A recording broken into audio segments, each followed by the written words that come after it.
being and a bong. And we're live. It's the Modern Fowler Scrum, with Sam and Nico. Yeah, I was off yesterday, but I did have a call from the NHS saying that they wanted to pick up another year of development work for the wiki, which is really nice. That's kind of very good news, particularly since the minor boat people still talking about wanting to do it, but just talking about like having trouble transferring the deposit due to rules and regulations in France and stuff. And you know, you never know if that's like, okay, yeah, that just maybe we'll get the deposit paid in a couple of days, or you know, is that them getting cold feet and it could go on wherever. So anyway, but we got I'm very pleased with the NHS stuff. So then this morning, yeah, I sent them the invoice for that. Did a bit of private client work, a bit of the Anthony Powell Society thing where they're kind of all worrying about the GDPR and what that means, and you know, consent and so on. Something we've also got to be concerned about, I guess, in all of our projects that might have any European users. Goodness. So there's that, and then we had the local support client meeting. It was nice to catch up with the client and close out a lot of tickets, and that's all under control. We've got a very nice, healthy, like only 3 pull requests open there, so that's all nice. We have got what have we got? Come on, brain. We've got the deep learning mob coming up. We have got Then I've got pairing sessions. I'm working with Smago and Nick later on. The Met Plus meeting is on. I don't think I'll be able to join that one. But yeah, so that's it's okay. Not technically blocked. I think that's about the size of things. There's Stella is trying to say Stella. But yeah, Nico, how are things going with you? Fine. I've been working on the GitHub content for Website 1. Right. I think that I have most of the pages on the Agile Ventures repository. The only thing is the ones that I mentioned on the Slack channel. I don't know if those we are gonna code it or not, but most of them they are just they have just the title, so we should remove them. The other thing is no, I think I'm working with the getting started pages. Those are the last ones. Okay, we have 7, so yep. Cool. I have no blockers. All right, good show. We have Sigu and Stella and Getty have joined us. Sigu, how are things going with you? Okay, thank you, Sam. I guess you can hear me. Yes, loud and clear. All right, thank you. So of late, I've been doing more of administrative stuff, getting some things together and trying to clear some personal projects. So a little involvement into the local support. I have a pending PR by Nick, which I guess has been merged in, if I'm not wrong. Yes. That I wanted to, I wanted to look at that before it was merged in, but I guess it's too late. So we had to adjust a few things over here. So most of the works that we'll be doing on Agile Ventures will be in the afternoon because I don't know whether to celebrate or what. Just like Sam normally does. We had our first client 2 days ago. So he paid. Yeah, we saw some money in the bank. That's what makes it. Good stuff. Yeah, some 2 other potential clients. So that's mostly what I'm trying to follow through. Good stuff. Yeah, and I guess that's all. Is that that's all going to be closed source work, I presume.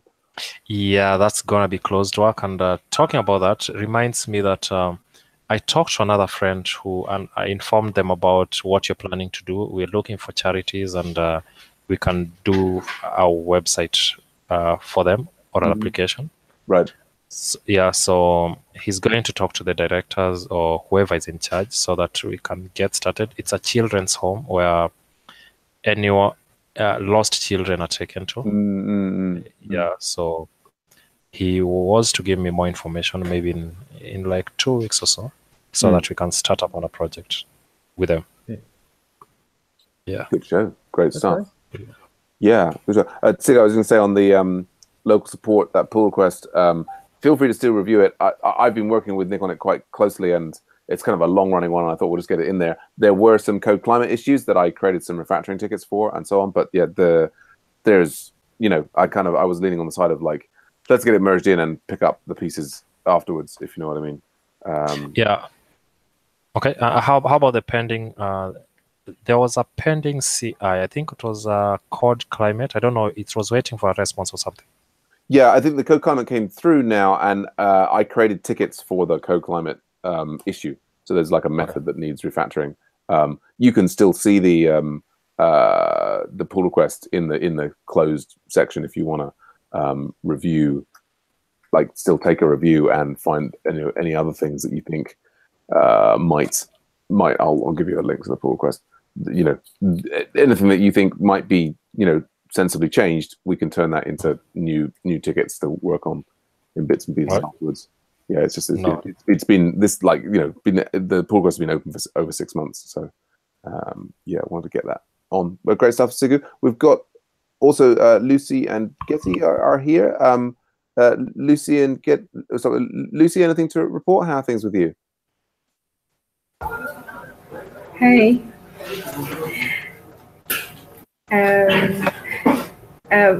Of late, we've been working on client proposal, and we are using CSS framework foundation. Oh yeah. Yeah, and yeah, that is what I've been working on. And yeah, I've also been sick, so I've not been in the office for the better part of the week. Yeah, but now I'm back. Good stuff. Good stuff. Excellent. Excellent. And nothing blocking you? Yes. Yeah, right now I don't have any blocker. All right. Good stuff. Thanks, Lucy. Yeah. Gezzy, anything to report? Anything blocking you? Hi guys. So mostly I've been working on some new projects that are upcoming, sending some new proposals.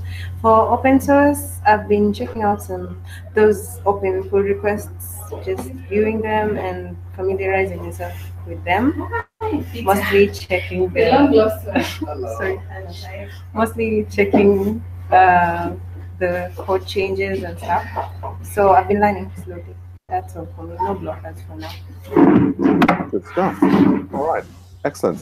Thanks very much, Getty. Yeah, so I think that's our Scrum then. Stella was just planning, I think she's having internet issues, so just planning to listen in. I think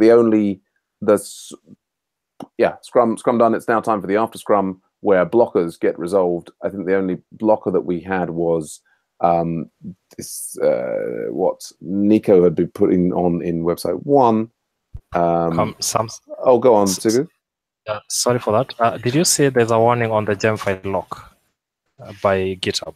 If you go to the local support, the moment you land on local support. That is the LoFshem. I think the LoFshem. And it's a security warning because it needs to be upgraded. Right.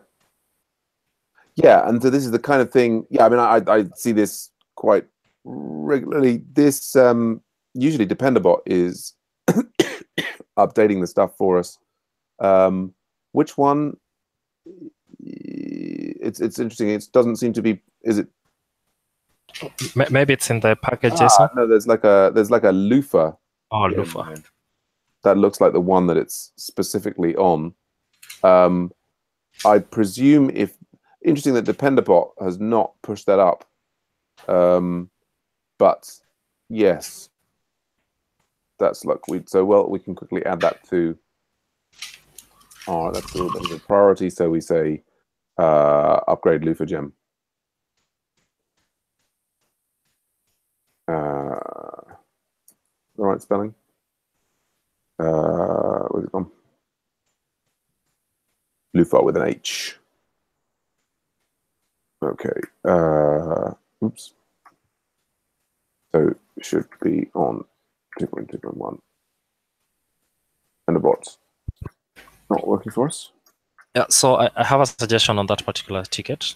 Yeah. It can be assigned to Lucy because even though she does Python, she needs to understand how we normally do the workflow So this is a pretty simple thing. It will help understand the workflow.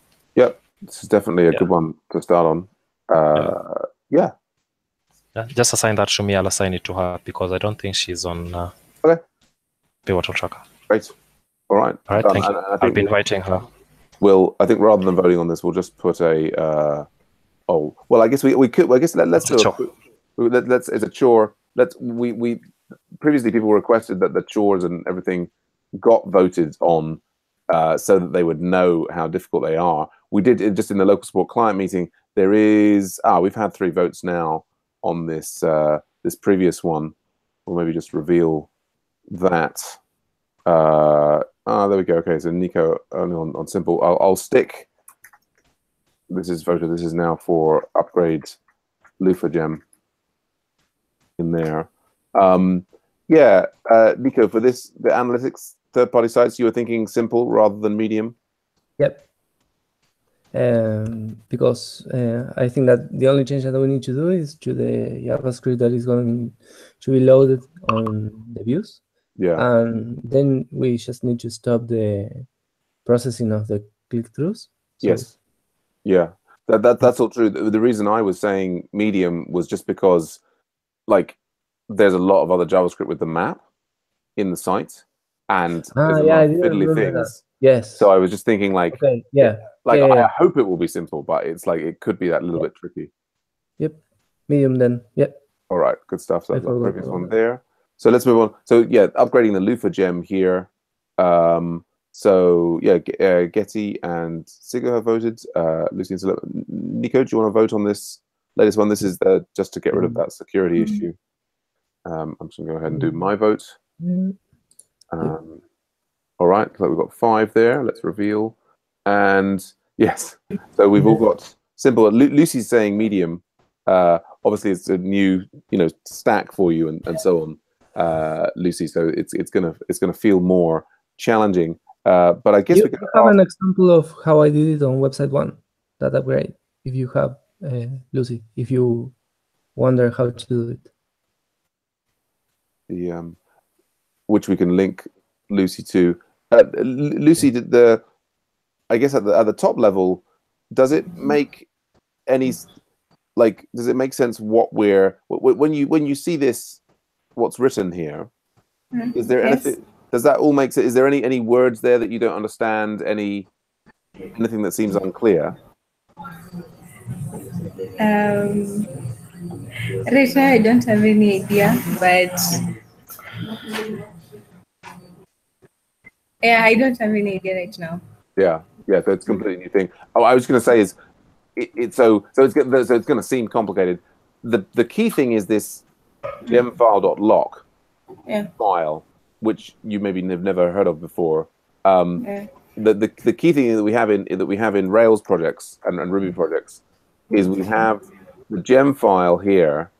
This specifies the kind of different other libraries or gems that we use. Okay. And then sometimes we lock them to particular versions. And there's a command called bundle. And when we run bundle, it generates another file called gemfile.lock. And that tells us exactly which versions of all of the libraries to use. Okay. But there's no coding here, as I think Sigurd was alluding to. You can see here it tells us that we've got Loofah version 2.2.0. Yeah. And so what this ultimately should be on local, we would do something like bundle updates Loofah, like this. Yeah. Oh gosh. No, you need to update the Raise HTML sanitizer that is used in the Loofah gem. Well, that's an interesting question. I've just actually installed Ruby 2.5, so that's going to take a while for me there. Right, that's the dependent. So what this is all about here, then, Lucy, is a dependency graph. So in the gem file, we specify that we want certain things. So what was the name of the top level dependency? It was you said HTML. You have it there on the Hangout chat. Hangout chat. Rails HTML sanitizer. Rails. But that's interesting. But But we don't have Rails HTML sanitizer actually in the gem file, then, do we, Nico? That's presumably it's something something else is depending on that. Yeah. But this was from website 1. You worked out ultimately that rather than updating Loofah, upgrading Loofah independently, that the way to get this update was to update the Rails HTML sanitizer. Yes, exactly. Oh, there you go. Yes. So I'll put all of that text so this is Nico has basically managed to do this on another project, Lucy. So we'll put in here. This is can be fixed like so. There we go. So what this bundle update is doing, that's gonna update a library, and bundle manages the dependency. Oh gosh, what's going on there? Oh gosh. There we go. Close that. Upgrade Loofah gem. So ultimately, what it will be when you do this, Lucy, is that you'll be checking out local support, getting all the bundle installed. It's then it's running this command, and then there'll be a change in the gemfile.lock that you can check in, and then that's going to be the pull request. So it's going to look very much like I've lost it now. The pull request is going to look just like what's just here, just this single change. So, and I imagine maybe still much of that didn't make sense, but would you be willing to concede for it to be a simple story rather than a medium based on what we were explaining? Yeah. Thanks. Yes. Great stuff. Thanks so much. Yeah, no, and I realize it's still potentially, understanding all the pull request flow and everything might be tricky. But, yeah, thanks so much for working on that. Okay, so let's just jump onto that. I think the one blocker that we had, which was related to all of these pages. Maybe I can just quickly go through these pages for you, Nico. But so, for example, things like the premium face-to-face offer and the premium mob offer, they're still running. Okay. Yeah. People are paying for non-prop. I mean, certainly if you find pages that have no content in them, then there's no need to kind of repeat them. But the other thing is the pages that have videos on it. We are not going to be able to handle it with GitHub content. Right. And the other thing is there are pages there that even if they have content, the links that they have are not directing to. I mean, they are lost links. Some of the links are broken. Yeah. Yeah. Yes. So I mean, ideally they would be fixed. I mean, I would say, but so in the case that we've got videos, you can embed video into Markdown, but just slightly differently. So that requires. So if we embed, hey, you can do that. Well, yeah, it's kind of a trick. Because I was reading only that you can get the image with the link. Get the image and then you can link it to the video. Yeah. Yeah, and so that's so basically this. Okay, and I will do that.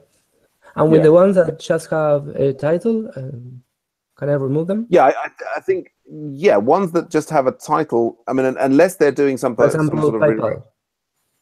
The PayPal one. That's got nothing in it. Yeah.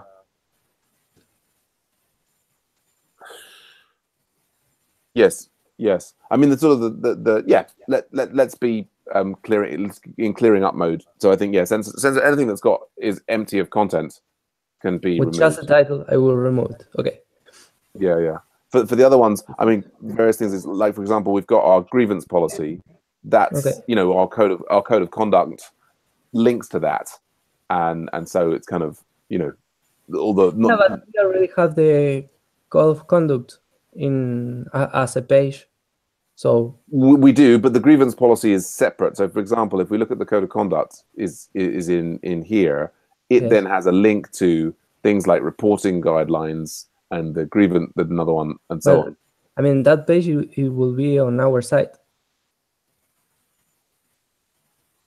on. The code of Yes. conduct is in the Agile Ventures repository. So do we really need it? Right. But we don't necessarily need a separate code of conduct one, but the grievance policy, Yes. this is not part of this.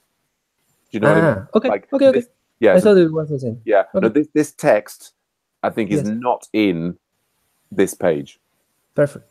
Cool. Yeah. So just and even it should be linked to from this page, but yeah. So there's plenty of.